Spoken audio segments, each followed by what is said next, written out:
Today we will discuss one of the most infamous serial killers in American history. From troubled beginnings to forming a cult and befriending Hollywood musicians, this is the story of Charles Manson. Always is always forever, 'cause one is one is one. Look inside yourself for your father. All is none, all is none, all is one. Our story starts where every story of man starts, with a mother.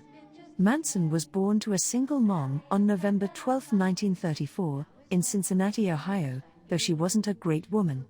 It is even reported she traded an infant Charles Manson for a pitcher of beer. After his mom was arrested for robbery, using a ketchup bottle, he went off to live with his aunt and uncle. This wouldn't be the last brush Manson would have with the law. In 1948, his long list of crimes would begin.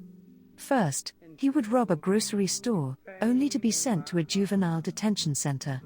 There, he escaped, would commit 2 armed robberies, be sent to a disciplinary school, only to escape again and rob 20 gas stations.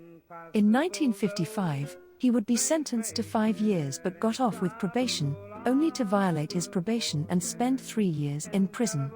Later, he would forge a check and be sentenced to 10 years in prison. While in jail, Manson developed some interests, including his interest in the Beatles, Scientology, and playing the steel guitar. In 1967, Manson would be released from prison, and this is where the notoriety he has gained would begin. Around this time, to pay for his legal defense, Charles Manson would release his first album, Lie, The Love and Terror Cult. Needless to say, he did not win any Grammys. His album is available on Spotify if you want to give it a listen. His music career wasn't the only thing he was building. He formed his infamous cult, the Manson family.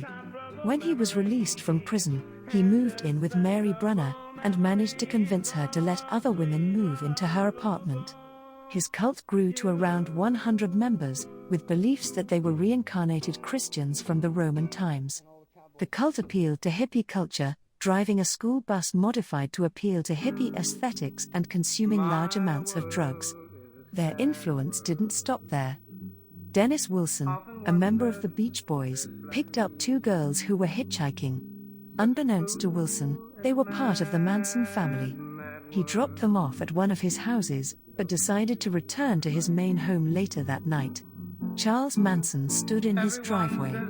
He told Dennis he didn't want to hurt him and kissed his feet. Inside his home there were 12 more strangers.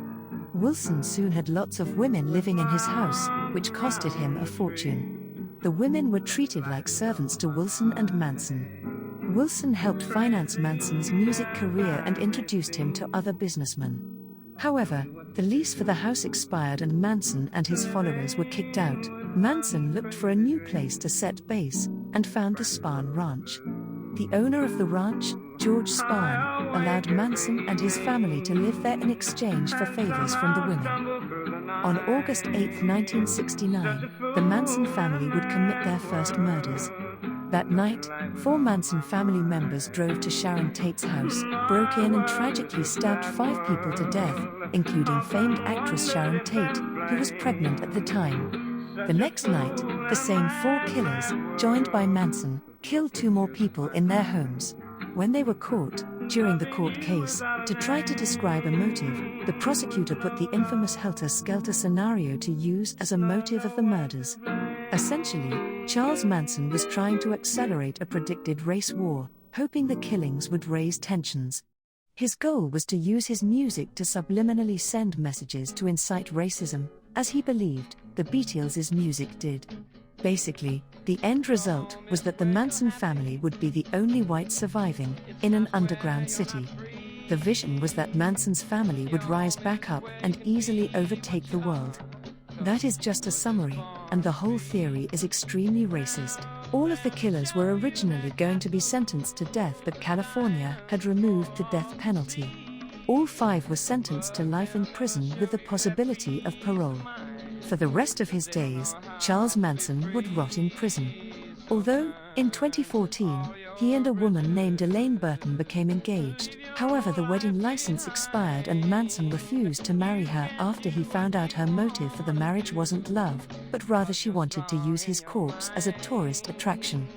Manson would die in 2017 at 83 years old. Manson left an impact in the United States by contributing to the end of hippie culture and leaving a scary reminder that even our idols aren't invincible.